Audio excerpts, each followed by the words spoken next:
इसमें से जितनी बार पढ़ो उतने बार कुछ ना कुछ आपको सीखने को मिलेगा। पहली बात तो यही है कि प्रभु महावीर ने ये जो देशना दी उसमें किसी ने कोई जिज्ञासा नहीं रखी थी, अपने आप ही उन्होंने उपदेश देना शुरू किया। और उपदेश का क्रम भी देखो, इस उत्तराधीन सूत्र का क्रम देखिए कि सबसे पहला जो अध्ययन फरमाया उन्होंने विनय श्रुत फरमाया, क्योंकि वो जानते हैं कि जो विनय है वो हमारे शांति का मूल है, विनय हमारे धर्म का मूल है। विनय के द्वारा जो है वो हम सारे जो त्रय रत्न हैं, ज्ञान, दर्शन, चरित्र और चौथा तप, इन चारों का आराधन जो है वो विनय के बिना नहीं हो सकता। विनय से ज्ञान प्राप्त होता है, बिना विनय के ज्ञान भी प्राप्त नहीं होता। विनय के द्वारा व्यक्ति अनुशासन में रहता है। विनय होगा तो व्यक्ति दूसरों का, गुरु का या घर के बड़ों का अनुशासन मानेगा, नहीं तो वो स्वच्छंद हो जाएगा, किसी की बात नहीं मानने वाला। और जहाँ स्वच्छंदता होती है वहाँ फिर हमारी आत्मा पतन की ओर चली जाती है। तो विनय जो है जैसे जैसे करते हैं विनय, उससे हमारे भीतर बुद्धि का विकास होता है, वैनिकी बुद्धि वो उपज जाती है। ऐसे ऐसे कई प्रसंग आते हैं जो बुद्धि नहीं है, ज्ञान उनको चढ़ता नहीं है, ज्ञानावरणीय कर्मों का क्षयोपशम नहीं हो रखा है, ऐसे ऐसे मुनि भी गुरु के प्रति विनय सेवा भाव रखते हुए बड़े प्रकांड विद्वान हो जाते। मासुतुष मुनि जैसा, जिसको देखकर ये लगता था कि ये ऐसी बुद्धि का है कि जैसे सूखी लकड़ी अगर गमले में रख दें और उसके ऊपर फूल खिल जाएं, वो मुनि जो है। लेकिन गुरु की विनय, गुरु का आदेश और गुरु के आदेशानुसार जो है उन्होंने अपने धर्म आराधना की और ऐसे ऐसे बुद्धि को प्राप्त होते हैं, विशिष्ट योग्यता प्राप्त कर लेते हैं और विद्वान भी हो जाते हैं। और जहाँ स्वच्छंदता हो जाती है वहाँ पर फिर जीवन का बिगाड़ होता है। विनय होता है तो गुरु की कृपा बरसती है, आशीर्वाद फलित होता है, प्रसन्नता की प्राप्ति भी होती है। क्योंकि विनय जो है ये एक प्रकार का तप भी कहा है। जब हम 6 बाह्य 6 आभ्यंतर तपों की चर्चा करते हैं तो विनय जो है आभ्यंतर तप माना गया है, ये हर कोई नहीं कर सकता है। पानी जो है हमेशा ढलान पर ही बहेगा, ऐसे ही जो झुकता है, जो नमता है, उसी को ज्ञान की प्राप्ति होती है। और जहाँ विनय नहीं होती है वहाँ फिर अपने कर्मों की निर्जरा भी नहीं है, धर्म का आराधन भी नहीं है और किसी भी प्रकार का आत्मिक शांति, आनंद की अनुभूति नहीं हो सकती। अनेक उदाहरणों से भगवान महावीर स्वामी ने इस अध्ययन के अंदर अनेक उपमाओं के माध्यम से जो फरमाया है कि विनीत और अविनीत किस तरह का आचरण है, किस तरह जीवन का निर्माण या जीवन का बिगाड़ होता है। अनेक उदाहरण आपके सामने रखे जाते हैं, चाहे वो सड़े कान वाली कुतिया का उदाहरण हो, चाहे शुकर कुकर का उदाहरण हो, जो अविनीत पना होने के कारण जो है वो अपने संग से बहिष्कृत होते हैं, हर जगह से वो निकाल दिए जाते हैं या दुशील या कुशील में रमन करने वाले होते हैं। ये अविनीत होता है, बिना पूछे बोलता है, बैठने का सलीका नहीं है, किस तरह से गुरु के साथ बैठना है, कैसे गुरु के साथ चलना है, ये सारा विधि विधान जो है वो इस प्रथम अध्ययन की हमारी विषय वस्तु है। और जब गुरु का अनुशासन होता है तो वो क्रोधित नहीं होता, जो अविनीत होता है वो क्रोध में आ जाता है। विनीत होता है वो ये सोचता है कि अगर गुरु ने जो कहा है वो ठीक है। वो स्वच्छंद होकर कोई भी चंडालिक कर्म नहीं करता है, क्रोध में आकर चंडाल जैसा काम नहीं करता है। वो यही मानकर चलता है कि गुरु के अनुशासन में रहकर मेरा भला है, मुझे ज्ञान प्राप्त होने वाला है। वो एकांत भाव में जाकर चिंतन करता है कि गुरु ने आज मुझे उपालंब क्यों दिया। वो अपने मन और वाणी का संयम रखने वाला होता है और प्रतिकूल आचरण करने वाला नहीं होता है। तो ये जो विनय धर्म की आराधना करता है वो अपनी आत्मा का दमन करता है, दूसरों का दमन नहीं करता है। अपनी दुष्ट आत्मा का दमन करना चाहिए, क्योंकि ये इस लोक में और परलोक में सुख का मूल है। अगर पर दमन करोगे, दूसरों पर अंकुश रखने का प्रयास करोगे, दूसरों की आत्मा को आप ताड़ने का काम करोगे, तो फिर आप जो है अपने आप में नरक गति का बंधन करने वाले हो जाते हैं। तो इस तरह से इस प्रथम अध्ययन की जब बात करते हैं तो कुल मिलाकर इतनी सी बात है कि विनय धर्म का आराधन करते हुए अपने भीतर सद्गुणों को संचित करने का प्रयास करना चाहिए।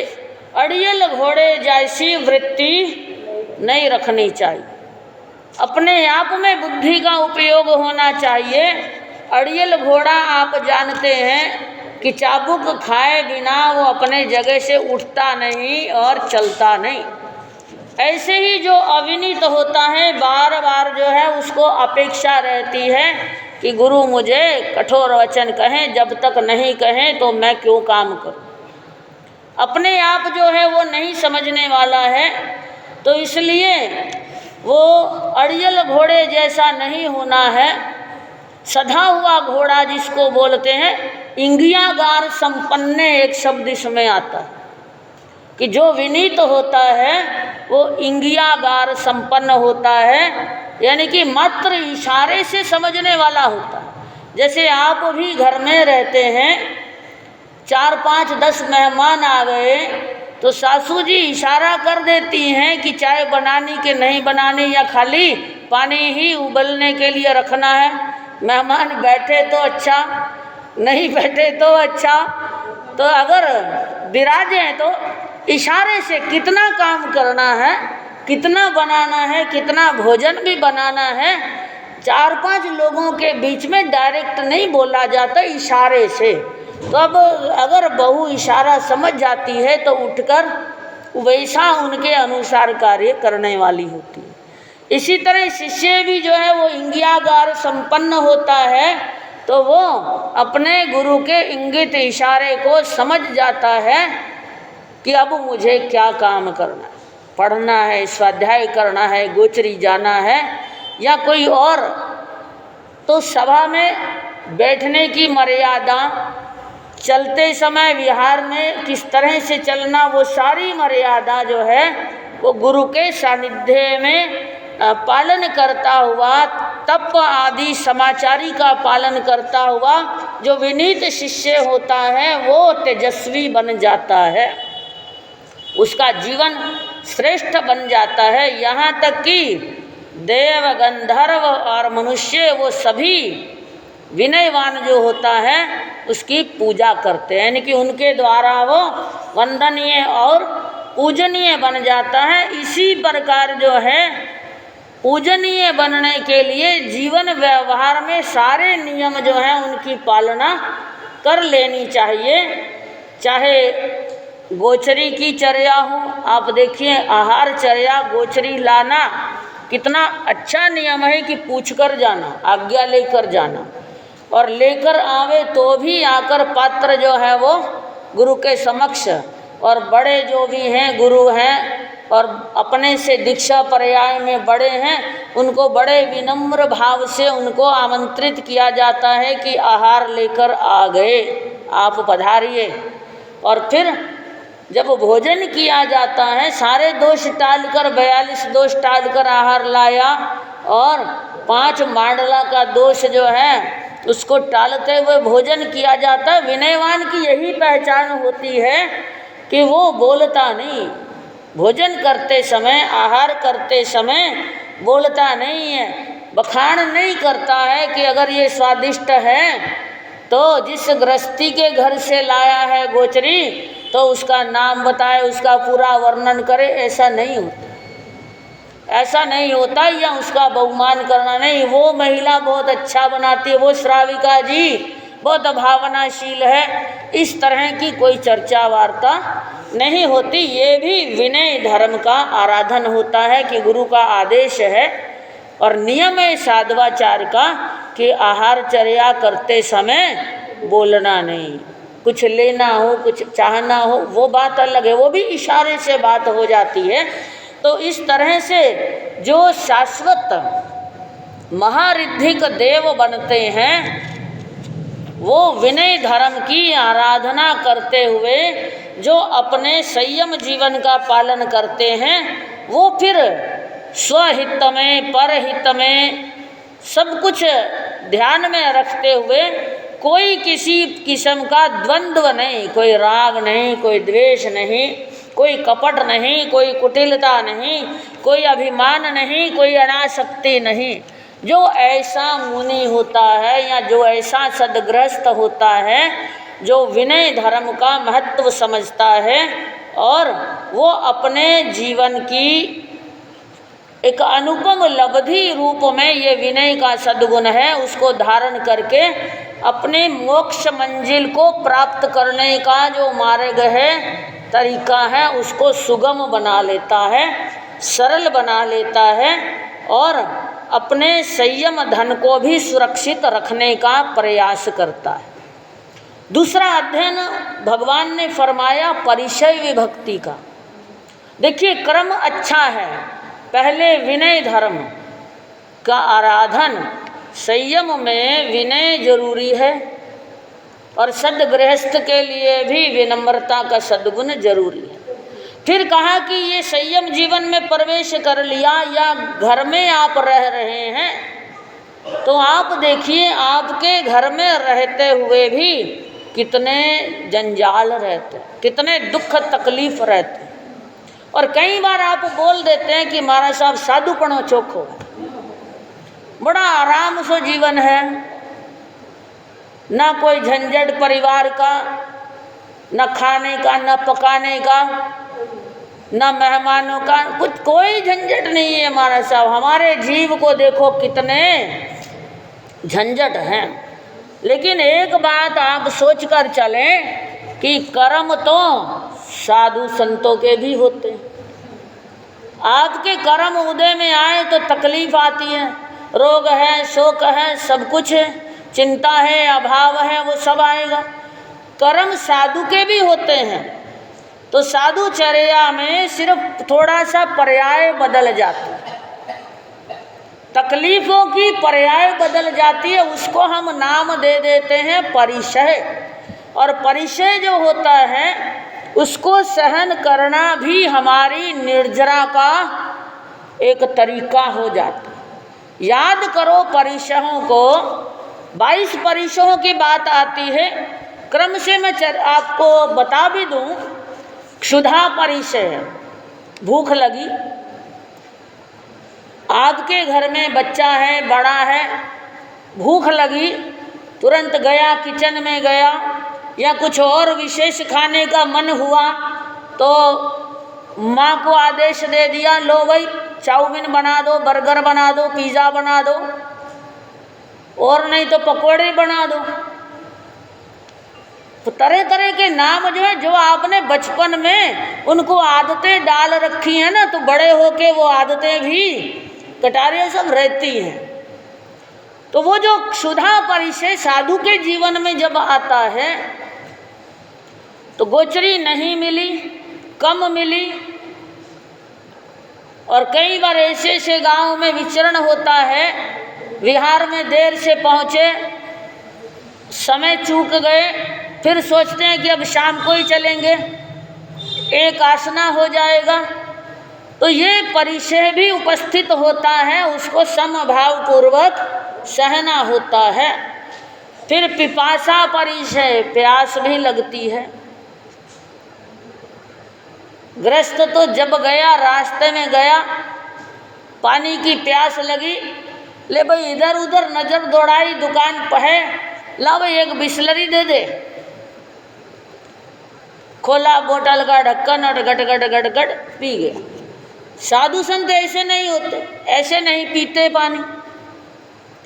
तो ये भी परिचय कहा है, प्यास तो लगी है लेकिन पानी भी उसके अनुकूल हमारा होना चाहिए।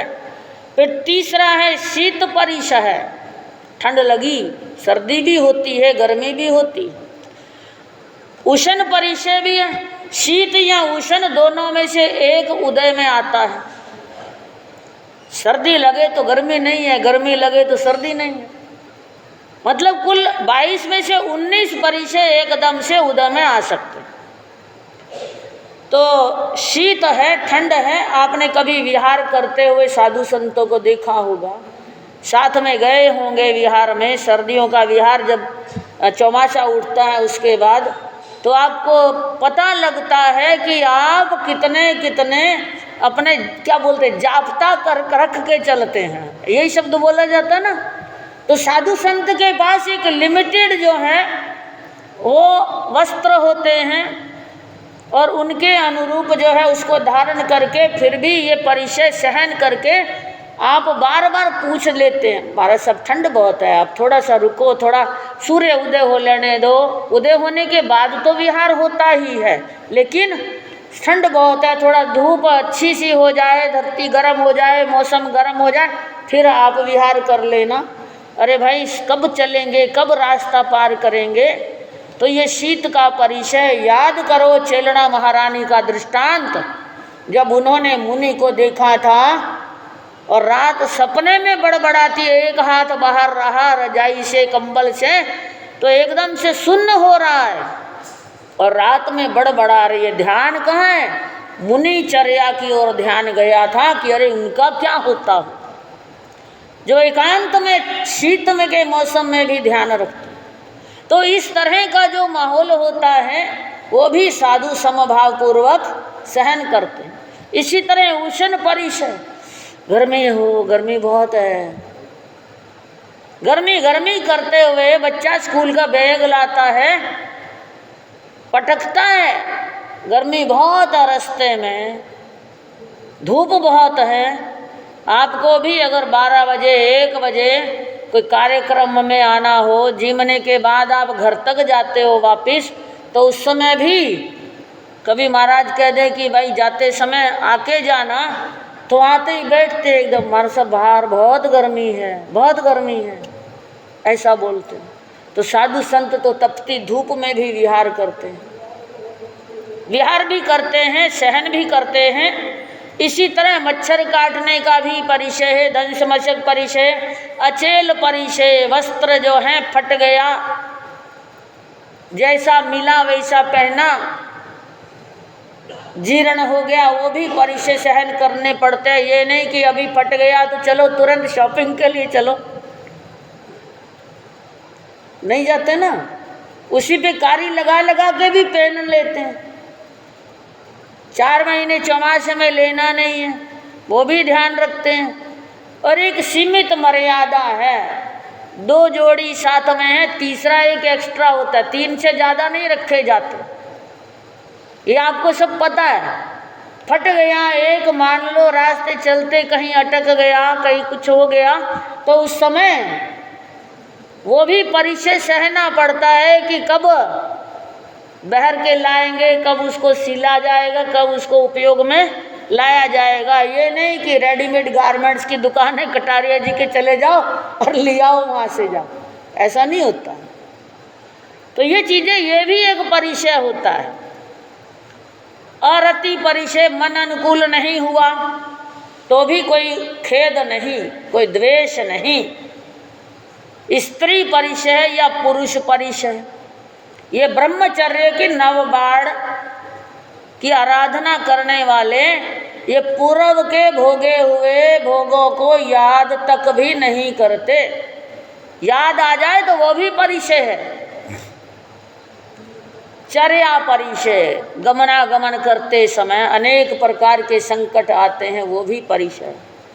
निषधा परिचय, सहारा लेना है, कोई विहार करके गए, थकान हो गई, पत्थर पर बैठे, कहीं कठोर जमीन है, उबड़ खाबड़ जमीन है, सहारा लेने का मन कर रहा है, कमर दुखती है, लेकिन सहारा लेने की कोई जगह नहीं है, वो भी परिचय हो जाता है। शैया परिचय, ये बिछौना वगैरह, कोई मखमली गद्दे नहीं,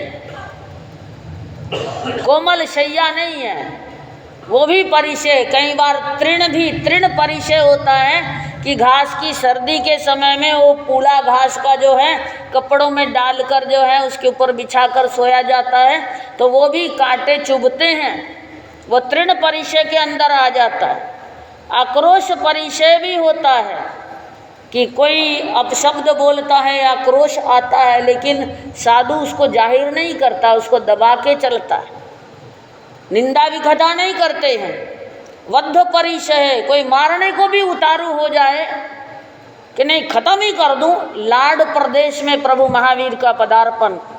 और आजकल तो बहुत सारी घटनाएं, दुर्घटनाएं कहेंगे, दुर्घटनाएं होती है, वो भी परिचय सहना करना पड़ता है, समभाव पूर्वक सहना करना पड़ता है। गज सुकुमाल को देखो, वध करने का ही लक्ष्य था, तभी तो वो ताजा मुंडा हुआ सिर और उसके ऊपर मिट्टी की पाल बांधी और खैर के जलते अंगारे डाले, वो भी परिचय समभाव पूर्वक सहन किया। इतनी सहिष्णुता जो है वो साधु में होनी चाहिए। ये परिचय आते रहते हैं। याचना परिचय है, कुछ याचना, सब कुछ याचना से ही है। हाँ भाई सूझता है, ये है, उपलब्ध है, ये सब इसी तरह से पूछा जाता है। तो नहीं मिले तो कोई ऐसे नहीं कि नहीं मिला तो दुख हुआ, वो नहीं। अलाभ परिचय भी आ जाता है, याचना की नहीं लाभ मिला तो अलाभ परिचय हो गया। ढंढन मुनि जैसे को आहार नहीं मिला तो भी कोई चिंता नहीं, मिला तो उसके बाद भी कहा कि ये तुम्हारे निमित्त का नहीं, तो उस समय भी वो चूर चूर कर कर्मों को चूर डाला, कर्मों की निर्जरा कर डाली, लेकिन मन में किसी प्रकार का द्वेष नहीं। रोग परिचय, असाता वेदनीय कर्म उदय में आवे तो रोग भी हो जाता है, वो भी भोगना पड़ता है। चिकित्सा उपचार अपने कल्प के अनुसार ली जाती है तो वो भी सहना होता है, कर्म का उदय मानकर सहना होता है। तृण स्पर्श मैंने आपको बोल दिया कि कांटों का जब चलते हैं तो भी पगडंडियों के रास्ते अगर चले तो कांटे भी चुभते हैं। रोहिणी चौर के पैर में एक कांटा लगा था तो अपने पिता का वचन कि महावीर की वाणी नहीं सुननी, वो सुननी पड़ी थी उसको, कि एक कान में उंगली रखी, एक कान खुला छोड़ा तो उपदेश सुना। वो उसके जीवन का परिचय मान के चल लो, लेकिन यहाँ जब साधु संत चलते हैं तो अनेक कांटे चुभते हैं, पैरों में कांटे और मन में कांटे भी लगते हैं। कई बार व्यवहार जो है वो अनुकूल नहीं होता, विपरीत व्यवहार होता है तो मन में भी कांटा लगता है, लेकिन साधु संत उसको भी सहन करते हैं, प्रकट नहीं करते, कोई द्वेष भाव नहीं रखते हैं किसी के प्रति। फिर जल परिचय, ये अपशिष्ट पदार्थों का निपटारा करना, वो भी परिचय है। मौसम की अनुकूलता नहीं है, आना जाना जो है नहीं अनुकूल बैठ रहा तो भी परिचय। कुछ परिवर्तन हुए हैं लेकिन कुछ में नहीं भी हुए तो उसको भी सहन करना पड़ता। सत्कार पुरस्कार, कोई सत्कार करे कोई नहीं करे, तो वो भी अपने आप में अभिमान आ गया तो वो भी परिचय है। अगर किसी ने आदर दे दिया, मान दे दिया, और अगर उसका हमारे मन में अभिमान आ गया कि देखो मैं वंदनीय हूँ, पूजनीय हूँ, अगर वहाँ पर भी अभिमान आ गया वो भी परिचय हो जाता है। फिर प्रज्ञा परिचय, अपनी बुद्धि का, अक्ल का भी अभिमान हो जाता है। और कई बार जो है खेद भी होता है। परिचय तब भी हो जाता है कि जब बड़े बड़े धार्मिक ग्रंथ पढ़े, कोई सूत्र समझ में नहीं आए, तो उस समय समझ में नहीं आ रहा और गुरु ने कहा याद कर, याद करना है, तो उस समय भी जो है वो प्रज्ञा परिचय कि वो ज्ञानावरणीय कर्म उदय में आया है तो समझ में नहीं आ रहा, क्या करूं, वो भी परिचय हो जाता है। फिर साथ में दर्शन परिचय, ये भी परिचय हो जाता है कि जब हम पढ़ रहे हैं, सुन रहे हैं, भगवान की वाणी को सुन रहे हैं, लेकिन हमारी कई बार जो है ये मिथ्यात्व भाव उदय में आ गया, या कुछ विपरीत भाव आ गया कि भगवान ने कहा है, पता नहीं उस जमाने में था, या हमारी श्रद्धा पूर्णता नहीं होती, तो ये दर्शन परिचय हो जाता कि हम उस जो वस्तु भगवान ने कहा है, जो विषय भगवान ने कहा है, जो भगवान की वाणी है, वो हमारे समझ में हम उसको सही दृष्टिकोण से ले नहीं पा रहे, हमारे में इतनी समझ नहीं है, स्यादवाद के अनुसार, अनेकांतवाद के अनुसार हम समझ नहीं पाते, तो वो भी एक प्रकार का परिचय बन जाता। तो साधु संत जो होते हैं ये इन सारे परिचयों को सहन करते हैं, जब जब उदय में आते हैं तब तब उनको सहन करते हैं और अपने जीवन को श्रेष्ठ बनाने का प्रयास करते हैं, आत्मा का कल्याण करने का प्रयास करते, कभी घबराते नहीं। जैसे सद्गृहस्थ हैं, थोड़ा सा दुख तकलीफ आता है तो घबराने लग जाते, साधु संत घबराते नहीं, वो सोचते हैं ये भी समय निकल जाएगा। इतना समता, इतनी सहिष्णुता होनी चाहिए, तब कहीं जाकर जो है वो साधुपना पाला जाता है, अपने भुजाओं के बल पर पाला जाता है। इस बात का ध्यान रखना। तीसरा अध्ययन जो है चतुरंगीय, इसके बारे में आपने काफ़ी बार सुना हुआ है कि 4 दुर्लभ हैं। आप जानते हैं मनुष्य भव दुर्लभ है, धर्म की वाणी सुनना दुर्लभ है, सुन भी ली, अवसर भी मिल गया तो श्रद्धा परम दुर्लभ है, और श्रद्धा भी हो गई तो संयम में पराक्रम करना और दुर्लभ है। तो ये चारों दुर्लभ जो हैं, भगवान ने कहा कि इनका चिंतन करना चाहिए और ये मनन करना चाहिए कि देखो मैं कितना पुण्यशाली हूँ, मुझे मानव भव मिला है और जिन वाणी सुनने का अवसर भी मिला है, तो उसके ऊपर मैं श्रद्धा रखूं, उसके अनुसार आचरण करूं, अपने जीवन को संयमित करने का प्रयास करूं। अगर साधु जीवन अणगार नहीं बन सकता तो कम से कम आगार धर्म का आराधन करते हुए मैं अपनी आवश्यकताओं को सीमित करने का प्रयास करूं, मैं सरल बनने का प्रयास करूं। क्योंकि अगर मेरे मन में ऐसे अंदर आत्मा में गुण नहीं जाएंगे, सरलता के, विनम्रता के गुण नहीं जाएंगे, तो फिर मैं पता नहीं अनंत बार मैं ये जीव आत्मा कभी क्षत्रिय कुल में जन्मा, कभी चंडाल में जन्मा, कभी मैं वर्ण शंकर बना, कभी कीट पतंगा बना। ये सारी बातें जो हैं वो चिंतन करना चाहिए। और अब के पुण्यवाणी से ये मनुष्य गति मिली, पता नहीं कितने भवों के बाद मिली, पता नहीं कितने कितने दुख झेल कर मिली, नरक की वेदनाओं को सहकर मिली, त्रियंच के दुख झेल कर मिली, अब मनुष्य भव मिला और सारा आनंद है, ऊंचा कुल भी मिला, सब कुछ आनंद है। तो कम से कम जो है मैं सद धर्म का आराधन करूं। मेरा परम लक्ष्य होना चाहिए कि मैं सद धर्म का आराधन करूं। ये दिव्य काम भोगों की प्राप्ति जो हुई है, लेकिन इनके परिणाम श्रेयस्कर नहीं हैं। ऐसे भोग भोगे तो देव भव में भी मैंने भोगे होंगे, लेकिन याद करना देवता भी मनुष्य भव को तरसते हैं। ये भगवान ने फरमाया है कि जो भव्य जीवात्मा होती है वो इस मनुष्य शरीर को प्राप्त करके अपनी आत्मा को भव भव के भ्रमण से मुक्त कराने का प्रयास करती है। ये देखिए, ये बड़े पुण्यवाणी से मिलते हैं। ज्ञानावरणीय कर्मों का क्षयक्षम हो तो प्रज्ञाशील होता है, व्यक्ति बुद्धिमान होता है। साता वेदनीय उदय में हो तो निरोग भी होता है। मोहनीय क्षयोक्षम हो जाता है तो संस्कारी भी होता है।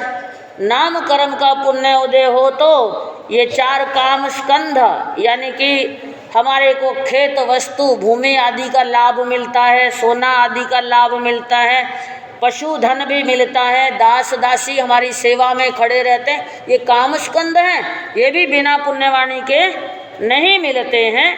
गोत्र कर्म का उदय हो, उच्च गोत्र कर्म का उदय हो तो ऊंचा गोत्र भी मिल गया, और अंतराय कर्म का क्षयोपशम होता है तो बलवान भी है। सब कुछ सुलभ है। ये सब कुछ सुलभ होते हुए भी हमारा जो आत्मा का कल्याण होना है वो सद धर्म के आराधन से होना है।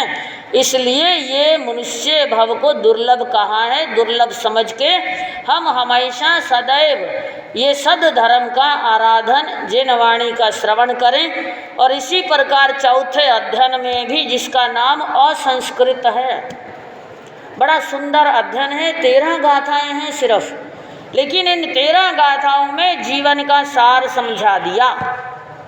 भगवान ने कहा है कि जैसे एक डोरी टूट जाती है, उसको दोबारा जोड़ा नहीं जाता, जोड़े तो गांठ पड़ती है।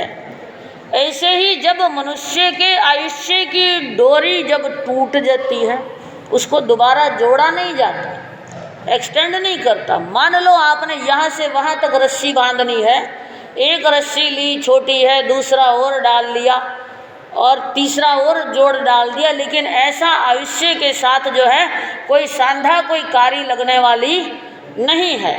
ये असंस्कृत जीवन जो है इसको संस्कारित करना।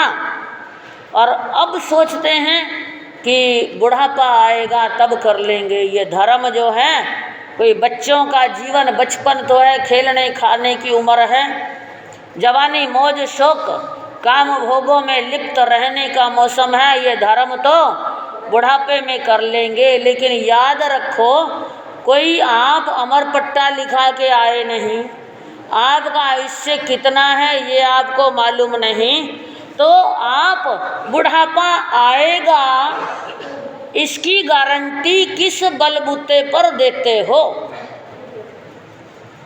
बुढ़ापा आएगा यानी कि आपका इतना दीर्घ आयुष्य होगा, वृद्धावस्था आएगी तब धर्म करूँगा। लेकिन सोचो जरा कि जब वृद्धावस्था आएगी तो क्या आपकी उठने बैठने की फुर्ती क्षमता बच्चों जैसी रह पाएगी या जवानी जैसी रह पाएगी? नहीं रह पाती। क्या आपकी स्मरण शक्ति बुढ़ापे में बच्चों जैसी रह पाएगी या जो यौवन वय में थी वैसी रह पाएगी? ना तो उस समय स्मरण शक्ति रहती है, ना काया का बल बुढ़ापे में रहेगा, याद भी नहीं रहता है। तो फिर बताओ कि आप किस तरह से ये कहते हो कि धर्म मैं बुढ़ापे में कर लूँगा? तो ज्ञानियों ने कहा है कि धर्म करने में प्रमाद मत करो। साधक को हर पल हर क्षण जागरूक रहना चाहिए, अपने जीवन को संस्कारित करना चाहिए। ये संस्कारित कर लेते हैं तो उनका लोक भी सुरक्षित है, परलोक भी सुरक्षित हो जाता है और अपने कर्मों का भुगतान भी वो सही प्रकार से कर लेता है। लेकिन ये बहुत कम व्यक्ति होते हैं जिनको ये बातें समझ में आती हैं, क्योंकि मोह निद्रा में खोए रहते हैं। मोह निद्रा जो होती है ये सबसे बड़ी निद्रा होती है। इसमें जो खोया रहता है वो यही सोचता है कि मैं जो कुछ वर्तमान में मुझे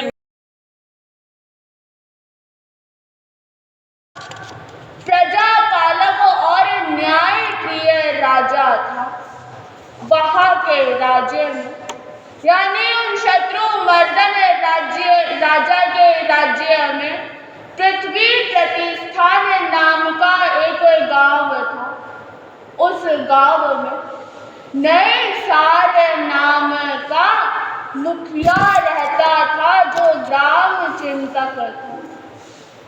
एक दिन वह नए सार जैन धर्म यानी धर्म श्रवण साधुओं से अनभिज्ञ था पूरी तरह, लेकिन उसका एक नियम था। नियम ये था कि जब भी वो किसी को यानी प्रतिदिन किसी एक अतिथि को भोजन न कराए तब तक स्वयं भोजन ग्रहण नहीं करता था। एक दिन शत्रुमर्दन राजा ने उन्हें अपने राजभवन में बुलाया और एक आदेश ये दिया कि राजभवन के निर्माण के लिए उन्हें उत्तम इमारती लकड़ियां चाहिए थी। ये आदेश नए सार को मिला। राज आज्ञा को प्राप्त करके वह नए सार अपने मजदूरों को लेकर कर्मचारियों के साथ में अनेक बैलगाड़ियां और भोज्य सामग्री साथ में लेकर सघन जंगल में पहुंचा। वहां पर वो खड़ा हो जाता है और कर्मचारियों को मजदूरों को आदेश देता है कि जंगल में लकड़ियों की कटाई करनी है। कटाई करते करते दोपहर हो जाती है। दोपहर का समय, सूर्य तप रहा है और इधर सभी मजदूरों को भूख प्यास लग रही है। बेचैन हो जाते हैं, व्याकुल हो उठते हैं तो नए साल से आज्ञा प्राप्त करके भोजन करने बैठ जाते हैं। इधर नए सार भी एक सघन वृक्ष के नीचे छायादार पेड़ के नीचे बैठ जाता है और उनका एक सेवक थाल में भोजन लगाकर एक प्रासुक जल से सुराही भर के लाता है और पास में रख देता है। भोजन को देखते नए सार का मन स्वादिष्ट भोजन करने को व्याकुल हो उठता है और जैसे ही भोजन करने बैठता है तो अचानक याद आता है कि अरे मेरा तो नियम है, जब तक मेरा नियम पूरा नहीं होगा तब तक मैं भोजन नहीं करूंगा। किसी अतिथि को भोजन कराना है। यहाँ पर इस सने जंगल में मुझे कौन अतिथि मिलेगा? कैसे मैं अपना नियम पूरा करूं? मेरा नियम आज टूट जाएगा, इतना ही चिंतन मन में चल रहा है और तभी उन्हें कुछ दूर मुनि दिखाई देते जो उसी सघन जंगल में आ रहे। देखते प्रसन्न हो गया और अब मन में भाव आ रहे हैं कि अब मेरा नियम नहीं टूटेगा। जो ये मुनि आ रहे हैं, महात्मन आ रहे हैं, पहले इन्हें भोजन करवाऊंगा और फिर मैं करूंगा। गया कुछ दूर, मुनि को अंजलि कद निबद्ध करके वंदन नमन किया, नमस्कार किया और पूछा कि हे महात्मन, आप इस सने जंगल में कैसे आ पहुँचे? नए सार की बात सुनते मुनि कहते हैं कि हे वत्स, पगडंडियों के रास्ते चलते हुए हम अपना रास्ता भूल गए हैं, इसीलिए हम यहाँ पर आ पहुँचे। ये बात सुनकर नए सार अपने हाथ जोड़कर विनम्रता पूर्वक कह रहा है कि हे महात्मा, ये मेरा सौभाग्य है कि मुझे इस जंगल में भी आपकी सेवा का सुअवसर प्राप्त होगा। आप भोजन तैयार है, भीषण गर्मी में पधारे हैं, सूर्य तप रहा है, दोपहर का समय हो गया है आप भोजन ग्रहण कर लीजिए। पहले नए साल की भावना को देखते हुए स्वीकृति प्रदान कर दी। गोचरी ग्रहण करने की नए साल ने अपने प्रफुल्लित मन से प्रसन्न होकर गोचरी बहरा दिया।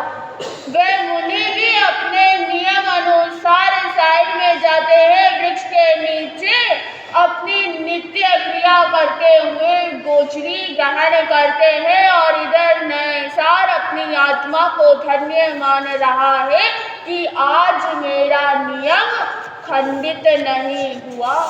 इस घने जंगल में भी मुझे अपना नियम पूरा करने का सौभाग्य प्राप्त हुआ है। ऐसे प्रसन्नता से विभोर होकर वह स्वयं भी भोजन ग्रहण कर लेता है। भोजन ग्रहण कर लेने के बाद मुनि की भी गोचरी हो जाती है और मुनि नैसार को कहते हैं कि हे महानुभाव, हम इस जंगल में पहुंच तो गए, लेकिन अब यहाँ से बाहर निकलने का रास्ता यदि तुम बता दो किसी गांव नगर का, तो हम वहाँ तक रात्रि होने से पहले पहुँच जाएंगे। नैसार उन्हीं मुनियों के साथ में जा रहा है। जंगल से बाहर भयानक अटवी से बाहर निकलने का रास्ता नैसार ने बता दिया और जैसे ही वहां से वापस आने को होता है तब महात्मा उन्हें रोक लेते हैं। यानी वो जो मुनि थे वो मुनि उन्हें रोक लेते हैं कि रुको भद्र, तुमने हमें इस संसार की जो ये भयानक जंगल है, इस जंगल से बाहर निकलने का रास्ता तो बता दिया, अब हम तुम्हें संसार रूपी अटवी से बाहर निकलने का रास्ता बताते हैं। बात सुनकर नैसार और प्रसन्न हो गया। मुनि भी बैठ गए वृक्ष के नीचे, नैसार भी बैठ गया।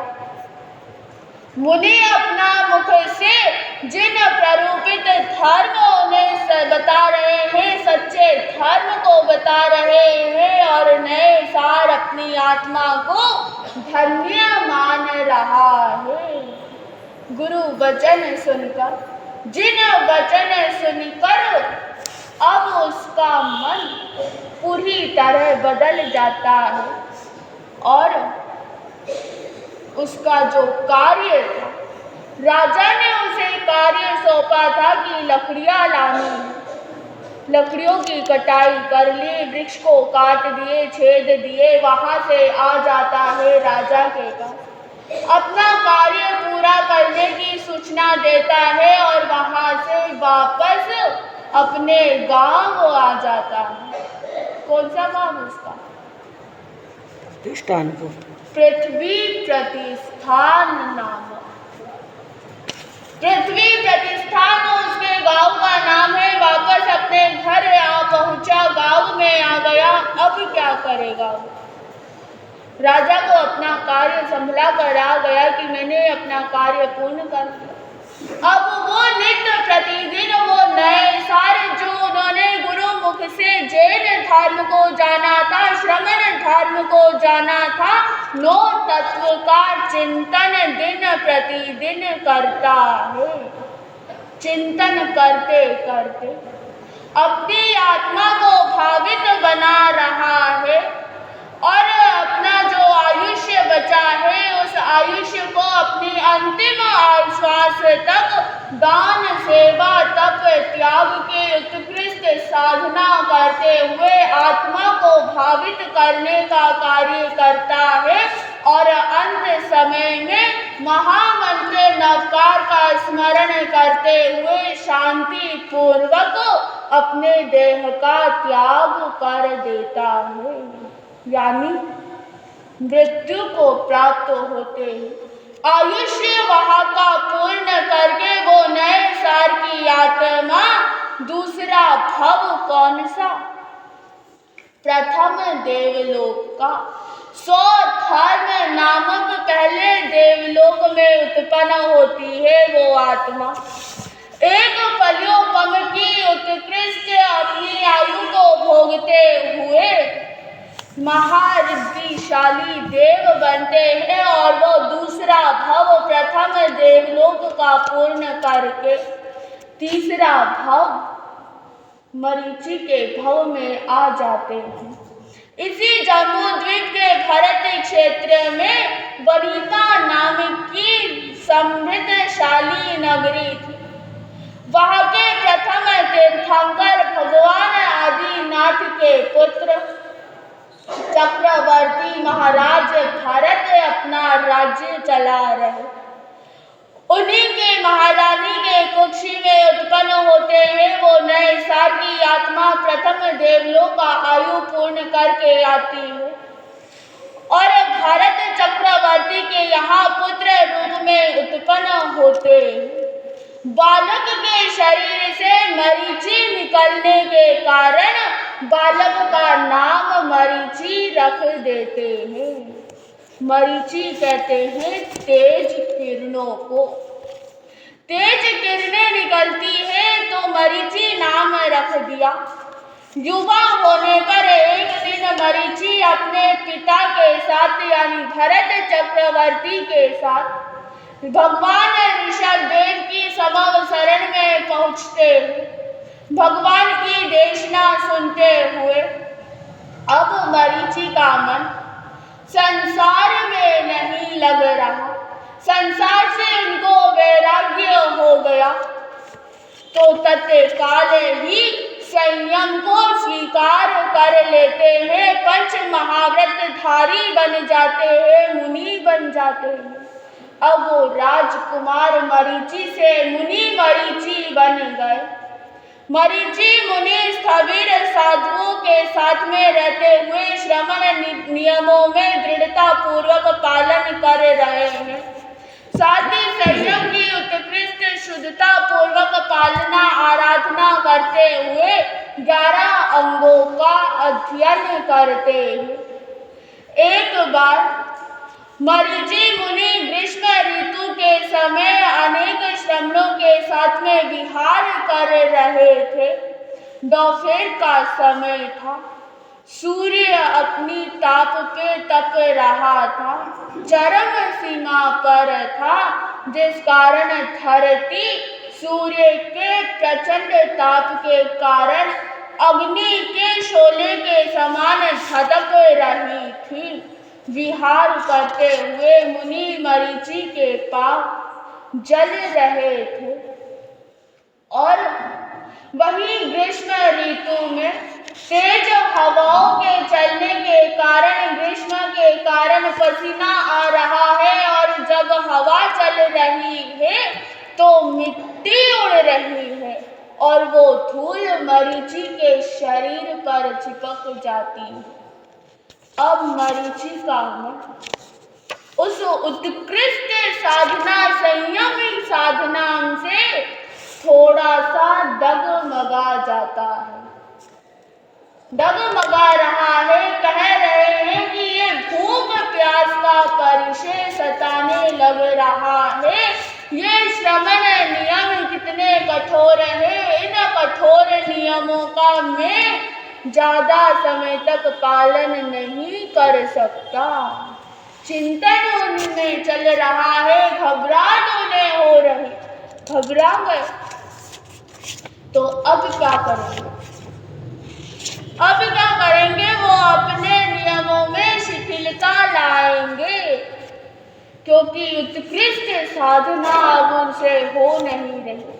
ये 22 परिचय सहन कर नहीं पा रहे। सुने के आके 22 परिचय भी उत्तराध्ययन के माध्यम से, तो ये 22 परिचय सता रहे हैं, नियमों में शिथिलता लानी है और मरीचि अब सहन नहीं कर पा रहा। लेकिन फिर एक और नियम जा रहा है, चिंतन चल रहा है कि मैं इस साधु जीवन का भी त्याग नहीं कर सकता। क्यों? मैं इन नियमों का पालन भी नहीं कर सकता तो साधु जीवन को त्याग भी नहीं सकता। यदि त्याग दिया तो ये दुनिया क्या कहेगी मुझे? दुनिया उकालम देगी कि कितने शूरवीरता के साथ संयम लिया और कायरता के साथ वापस आ गए।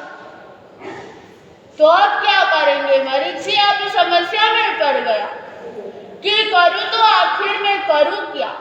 छोड़ नहीं सकता तो पालन कर नहीं सकता, तो अब वे शिथिलाचारी बन रहे हैं, त्रिदंडी बन रहे हैं। तो अब मन में भाव चलाते हैं कि मैं विहार करने के लिए पैरों में क्या पहनूंगा? कड़ाऊ पहनूंगा और धूप से बचने के लिए, वर्षा से बचने के लिए एक दंड को धारण करूंगा जो छतरी के समान होता है। अंगूठी पहनूंगा, शरीर पर जो मिट्टी लगेगी उसे दूर करने के लिए मैं जल से भी नहाऊंगा, क्योंकि ये मन धर्म जल से नहाते नहीं है और मुझे ये अच्छा लगता नहीं। तो कह रहे हैं कि मैं जल से नहाऊंगा, जो इकट्ठा होया हुआ पानी होता है, जैसे बांध और तालाब का जो पानी, ऐसे पानी से नहाऊंगा और जब नहाऊंगा तो उसी समय वो पानी थोड़ा पी भी लूंगा। कुछ अंगूठी पहनूंगा और लोच मुझसे हो नहीं रहा। कितना कठिन है ये लोच, मैं नहीं सहन कर पा रहा। तो उस लोच को करने के लिए, यानी सिर के बालों को हटाने के लिए मैं एक उस्तरा भी रखूंगा, और यदि उस्तरा रखूंगा तो साथ में एक चोटी भी रखूंगा। अब वो यहाँ पर अपने सारे ही केशों को नहीं हटाते हैं, एक चोटी रखते हैं, और चोटी रखने के बाद में अब वो त्रिदंडी बन गए। त्रिदंडी जब बन जाते हैं तो भरत चक्रवर्ती उन्हें वंदन नमन करना छोड़ देते हैं, उनकी तरफ आना छोड़ देते हैं। बात मन में खलकती तो है, लेकिन कुछ कह नहीं पाते, कुछ कर नहीं पाते। और वही एक बार योग संयोग मिला कि भरत चक्रवर्ती प्रभु ऋषभदेव की समव शरण में पधारते हैं, धर्म देशना सुनते हैं और सुनने के बाद में कहते हैं कि हे भगवान, क्या इस समव शरण में ऐसा कोई भव्य आत्मा है जो मोक्ष को प्राप्त करेगा, या चक्रवर्ती बलदेव तीर्थंकर बनने वाली कोई आत्मा है क्या? तो प्रभु ने त्रिदंडी मरीचि की तरफ इशारा करते हुए कहा कि हे भरत, ये मरीचि त्रिदंडी का जो जीव है वो आने वाली 24 का, यानी इसी 24 में 24वां तीर्थंकर बनेगा, तो एक चक्रवर्ती भी बनेगा। यही आत्मा है। जाते सुनते ही प्रसन्न होते, और यहाँ पर मरीचि का भी एक नियम चल रहा है कि वो जो भी धर्म देशना सुनने आते हैं, उससे जो धर्म उपदेश सुनते हैं उसे सुना देते हैं, लेकिन जब कोई उसके पास में दीक्षा लेना चाहते हैं तो वो दीक्षा नहीं देते, वो प्रभु ऋषभदेव के पास में भेजते हैं कि यहाँ से उत्तम श्रेष्ठ श्रवण धर्म वहाँ पर है, वहाँ पर साधना अधिक है, वहाँ पर आत्मा का कल्याण शीघ्रता से है, इसलिए आप वहाँ पर जाओ। जहाँ पर वो भरत चक्रवर्ती सुनते हैं तो आकर के नमन कर लेते हैं, वंदन कर लेते हैं, तब मरीचि सोच में पड़ जाता है कि आज ही क्यों आकर वंदन किया, ऐसा क्या कारण है। तो पूछ बैठे मरीचि भरत चक्रवर्ती से कि हे चक्रवर्ती, आज आपने आकर मुझे वंदन नमन क्यों करा। तब चक्रवर्ती भरत कह रहे हैं कि हे त्रिदंडी मरीचि, मैंने आपको वंदन नमन नहीं किया, मैंने आप में छुपी वो भावी तीर्थंकर की आत्मा, वो चक्रवर्ती की आत्मा को मैंने नमन किया है। बस ये सुनते अब उनके अहंकार का कोई भाव नहीं, अहंकार में आ गए। पहले जब तक नहीं जान रहे थे तब तक बिना अहंकार के थे, शुभ कृत्यों से कृत थे, लेकिन अब वो नीच गोत्र का बंद कर गए थे कि मेरा कुल कितना श्रेष्ठ, मेरे दादा प्रथम तीर्थंकर, मेरे पिता चक्रवर्ती, वो भी प्रथम चक्रवर्ती, मेरी परदादी जी प्रथम मोक्षगामी आत्मा, और मैं चक्रवर्ती और भावी तीर्थंकर चरम तीर्थंकर की आत्मा। यहाँ पर उनका बंध हो गया, बंध होता और नीच गोत्र का बंध कर लिया। लेकिन फिर क्या, वापस अपने सही स्वभाव में अब लौट रहे हैं और कुछ मुनियों ने ग्लानि भाव से देखते हैं। कालांतर में जब प्रभु महावीर निर्वाण को प्राप्त हो जाते हैं, मोक्ष को प्राप्त हो गए, लेकिन मरीचि का नियम यहाँ पर भी अखंड है कि मुनि के साथ में ही विहार करना है, उनके पीछे पीछे ही रह रहे हैं। ये नहीं कि मेरे दादा है, नहीं तो अब मैं क्यों रहूं इनके साथ, ये भाव अब उनके मन में नहीं है। बस उनके साथ में रह रहे हैं और विहार कर रहे हैं और एक दिन बीमार हो जाते हैं। कोई उनकी सेवा करता नहीं, सारे मुनि उन्हें ग्लानि भाव से देखते हैं कि इन्होंने जैन धर्म यानी श्रमण धर्म उत्कृष्ट संयम को छोड़कर त्रिदंडी का वेश धारण किया है, गेरुए कपड़े पहने हैं, तो हम क्यों इनकी सेवा करें। फिर उनके मन में क्या भाव आ जाता है। अब वो मरीचि सोच रहा है कि कोई मेरी सेवा नहीं करता, ये सारे मुनि ईर्ष्या कर रहे हैं, तो अब मुझे भी अपनी सेवा के